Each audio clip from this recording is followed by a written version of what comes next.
Big TV భక్తి సమాచారం WhatsApp ఛానల్లో జాయిన్ అవ్వండి. అన్ని విశేషాలు ఎప్పటికప్పుడు తెలుసుకోండి.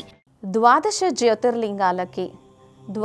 జ్యోతిర్లింగాల రూపంలో పూజింపబడుతున్నటువంటి ఆ పరమేశ్వరుడికి, సర్వేశ్వరుడికి ఎంతో గొప్ప మహత్వం ఉంది. అలాగే ద్వాదశ జ్యోతిర్లింగాలకి కూడా ఎంతో ప్రాశస్త్యం ఉంది.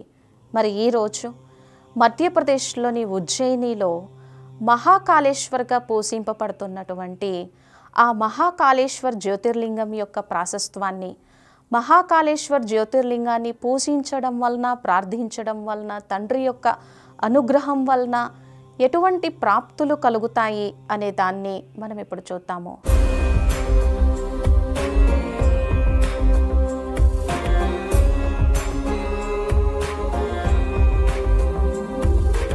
అయితే ఇక్కడ స్వామిని మహాకాళేశ్వర్ అని చెప్తారు.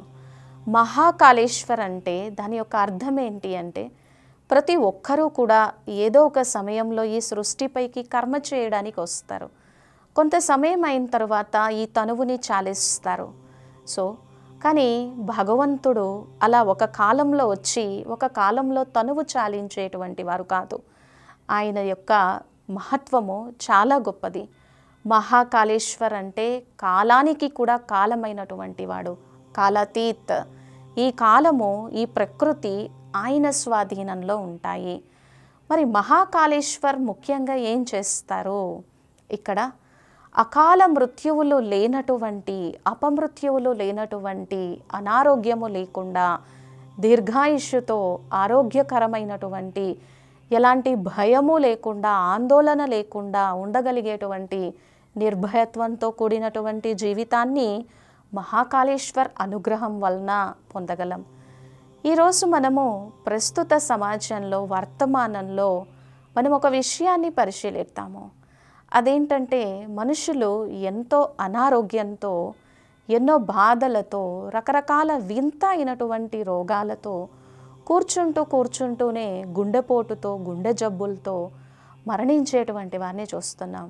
మహాకాళేశ్వర్ ఆ పరమాత్మ, ఆ జ్యోతిర్లింగము మనకి ఏమి ప్రసాదిస్తుంది, ఏమి అనుగ్రహం కలుగుతుంది అంటే, అకాల మృత్యువులు లేనటువంటి స్థితిని కలిగిస్తుంది.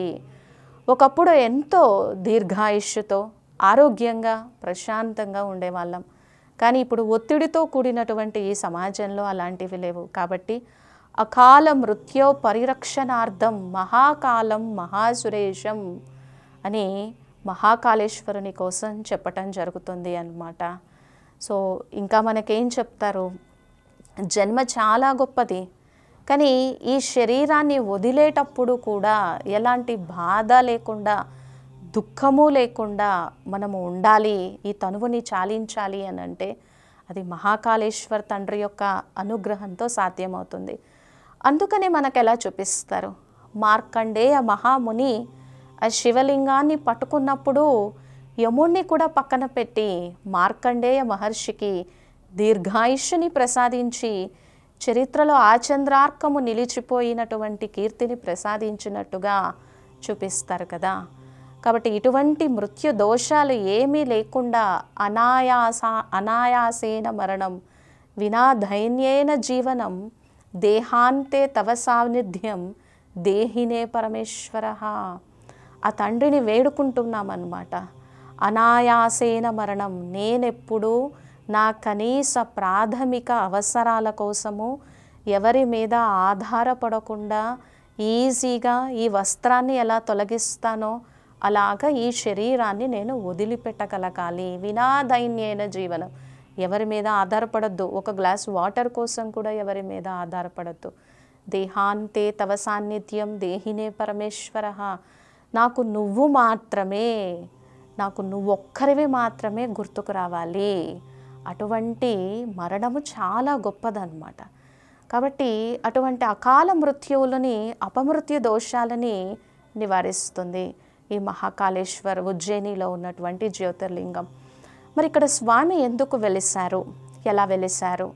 పురాణ కథనం ప్రకారము మనకు ఎలా చెప్తారు అని అంటే, అవంతిక పట్టణంలో ఎప్పుడూ కూడా ధర్మానుష్ఠ ప్రకారంగా ఉన్నటువంటి వేద అధ్యయనం చేస్తూ ఆ వేదము అందరికీ చెప్తూ చెప్తూ అధ్యయనం చేయటమే కాదు, దాన్ని అనుష్ఠాన పర్యంతంలోకి తీసుకొస్తూ తన పుత్రులని కూడా వేదం ప్రకారమే నడిపిస్తూ ఎప్పుడూ ఈశ్వరుని యొక్క అర్చన, ఈశ్వరుని యొక్క అభిషేకము, శివార్చన చేస్తున్నటువంటి వేదప్రియుడు అనేటువంటి బ్రాహ్మణుడు అవంతికా పట్టణంలో ఉన్నారు. ఆయనకి 4 కుమారులు. ఆ 4 కుమారులు కూడా ఎంతో పేర్లు చక్కగా ఉంటాయి. దేవప్రియుడు, ప్రియమేధుడు, సుకృతుడు, సువ్రతుడు లేదా ధర్మవాహి. పేర్లు చూడండి ఎంత చక్కగా ఉన్నాయి. వేదప్రియుడు అంటే వేద విద్య జ్ఞానాన్ని చాలా ఇష్టపడేటువంటి వాడనమాట, అందుకని వేదప్రియ. తర్వాత పుత్రుల యొక్క పేర్లు వచ్చేసి దేవప్రియ, దైవీ గుణాలను ఇష్టపడేటువంటి వాడు. ప్రియమేధ, గొప్ప మేధాశక్తి సంపత్తిని కలిగినటువంటి వాడు. తర్వాత సుకృతుడు, ఎప్పుడూ శ్రేష్టాతి శ్రేష్ట కర్మలు చేసేటువంటి వాడు. సువ్రతుడు లేదా ధర్మవాహి. సో వీళ్ళందరూ కూడా ఎప్పుడూ ధర్మానుష్ఠ ప్రకారంగా శివార్చన చేస్తూ ఉండేటువంటి వారు. కానీ లోక కంటకుడిగా అందరినీ బాధ పెడుతూ దూషణుడు అనేటువంటి ఒక రాక్షసుడు ఉండేవాడట. సో ఆ దూషణుడు అనేటువంటి రాక్షసుడు అందరినీ కష్టపెడుతూ బాధ పెడుతూ ఉండేవాడు. కానీ ఇక్కడ అవంతికా పట్టణంలో ధర్మం ఉంది కాబట్టి ఇక్కడ తన కృత్యాలు ఏమీ చేయలేకపోయేవాట. సో తర్వాత చివరికి అవంతికా పట్టణానికి చేరుకున్నాడుగా. దూషణుడు అనేటువంటి రాక్షసుడు తన ఆధిపత్యాన్ని చెలాయించడం కోసం మీరు ఇక్కడ శివార్చన చేయడానికి లేదు, శివ పూజలు చేయడానికి లేదు, దీక్షలు చేయడానికి లేదు, తపస్సు చేయడానికి లేదు. వాళ్ళకొక్కటే నమ్మకం, మేము ధర్మం ప్రకారం ఉన్నాము, ధర్మం ప్రకారమే మేము అన్ని కర్మలు చేస్తున్నాము, ధర్మానికి ప్రతిస్వరూపమైనటువంటి భగవంతుడు మమ్మల్ని తప్పక రక్షిస్తాడు అనేటువంటి ఒక భక్తి. ఎందుకంటే కష్టకాలం వచ్చినప్పుడే మనం ధైర్యంతో, ధృతితో, పట్టుదలతో నిలబడగలిగితే మన జీవితాలు ఎంతో ప్రకాశిస్తాయి. అలాగే మనం ధైర్యంగా ఒక అడుగు ముందుకు వేయగలిగితే ఆ పరమాత్మని యొక్క రక్షణ మనకు తప్పకుండా ఉంటుంది. భయపడితే భయపడతారు, కాబట్టి నిర్భయంగా ఉండాలి. సో వాళ్ళకి బాగా తెలుసు శివార్చన చేయడం వలన ఎంత పుణ్యమో అనేది వాళ్ళకి బాగా తెలుసు. కాబట్టి దూషణుడు ఎంత ఖండించినా కానీ వాళ్ళు వాళ్ళ అభిషేకాన్ని, తపస్సుని, లింగార్చనని ఆపలేదు. సో కత్తి పెట్టి కట్ చేయడం అవుతుంది, చంపాలని ప్రయత్నిస్తాడు. అప్పుడు స్వామి అక్కడ మహాకాళేశ్వరుని రూపంలో అవతరించి తన భక్తులందరినీ రక్షించడం జరుగుతుందన్నమాట. కాబట్టి ఇట్లా ఆయన యొక్క శక్తికి దూషణుడు కాలి బూడిదైపోయినట్టుగా చెప్తారు. కాబట్టి మహాకాళేశ్వర జ్యోతిర్లింగానికి ఇంత ప్రాశస్త్యం ఉంది. ఇంకా ఉజ్జయిని పట్టణానికి ఉన్నటువంటి ఇంకొక గొప్ప మహత్వము మనం ఒకసారి చరిత్రను పరిశీలించి చూస్తే కాళిదాస మహాకవికి అక్కడ ఉన్నటువంటి అమ్మవారు కాళికాదేవి, పార్వతీమాత ఆయన నాలుక మీద బీజాక్షరాలు రాసి ఆయనకి ఎంతో సద్బుద్ధిని ఇచ్చి ఆయన అంత గొప్ప కవిగా భాషించడానికి అనువైనటువంటి క్షేత్రము అని, అక్కడ కాలే కాలే బూడిదను తీసుకొచ్చి స్వామివారికి అభిషేకం చేస్తారు అని, ఇట్లా ఉజ్జయిని పట్టణము ఎంతో చరిత్రలో ప్రఖ్యాతిగాంచినటువంటి ఒక గొప్ప పట్టణం అన్నమాట. కాబట్టి ఇంకా ఎలా ఈ ఉజ్జయిని మహాపట్టణంలో అక్కడ శివలింగము 3 అంతస్తులుగా ఉన్నట్టుగా చూపిస్తారు. కింద వచ్చేసి మహాకాళలింగంగా, తరువాత ఓంకారలింగంగా, ఆ పైన నాగేంద్ర స్వరూపంగా స్వామివారు ఉన్నట్టుగా పూజ చేస్తారనమాట. సో ఇన్ని రకాలుగా చూపిస్తారు.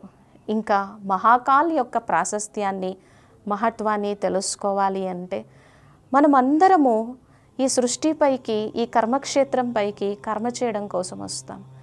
జనన మరణ చక్రంలో ఆత్మ తిరిగి తిరిగి తిరిగి తిరిగి తన శక్తిని కోల్పోతుంది.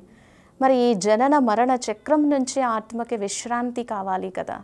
సో అటువంటి ముక్తిని, మోక్షాన్ని ఇచ్చి కలియుగ అంతిమ సమయం లోపల మళ్ళీ మనల్ని తిరిగి పరంధామానికి తీసుకెళ్ళగలిగినటువంటి, మోక్షధామానికి, ముక్తిధామానికి తీసుకెళ్ళగలిగినటువంటి మహాకాళేశ్వర్. మనమందరం ఈ జనన మరణ చక్రంలో ఉంటాం కాబట్టి 3 కాలాలని చూడలేము. కానీ అజన్మ అభోక్త అయినటువంటి పరమాత్ముడు 3 కాలాలని చూడగలిగి సృష్టిలోని సర్వాత్మలందరికీ ముక్తిని, జీవన్ముక్తిని ఇవ్వగలిగినటువంటి మహాకాల్ స్వరూపం అన్నమాట.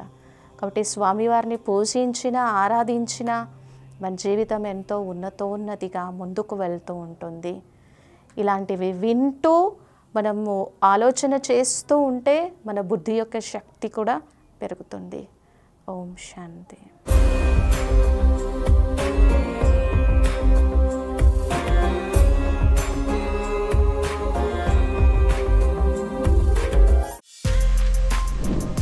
For more videos like this, subscribe Big TV channel.